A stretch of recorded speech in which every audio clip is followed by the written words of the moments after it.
Hi, I'm Jenoa. Hi, I'm Mo. We're having the sex talk. The sex talk. We are talking today about asexuality. Yes. So asexuality means... Yeah, it means that you are not sexual. Yeah. That you really are comfortable with being not sexual.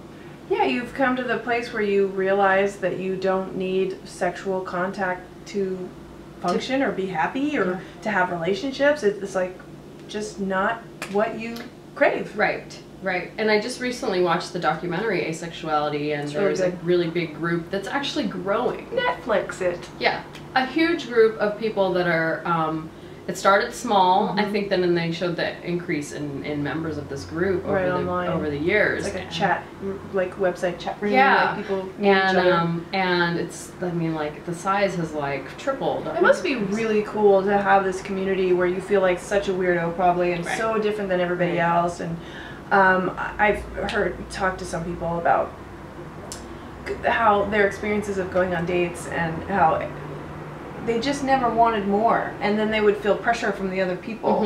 And so to have this community of other people that really get you, it must be amazing. Yeah, it was really interesting for me to watch because my specialty is sex therapy. I always think, well, if somebody is not feeling sexual, then there's some sort of barrier or psychological block that is preventing them from abuse, unhappiness in the relationship, low self-esteem, low body image, you know, all of those things that we therapists deal with on a regular basis in our offices. I interviewed a PhD therapist, and she told me she did not believe that asexuality existed. Yeah. So it's a very common belief that asexuality does not exist, but I think that asexuals say that does. So I think I gotta trust you know, guys. it's like identifying yourself as bisexual, identifying yourself as transgender, identifying yourself as lesbian. Like, yeah, we're gonna trust you on that. Yeah, I'm gonna let you tell us. You get to decide what your identity is, and you get to label yourself. Nobody else gets to decide and label it for you. No, you do exist because you get to decide you exist. So if if sexuality falls on a continuum, if homosexuality and heterosexuality fall on a continuum, and monogamous and non-monogamous fall on a continuum, and not very horny and really horny, right? It makes sense. And I would like to think that maybe maybe sometimes in your life that you're more sexual than others. That we know for sure. Yeah. But maybe there's just a certain people that don't have. Some people are hard of hearing.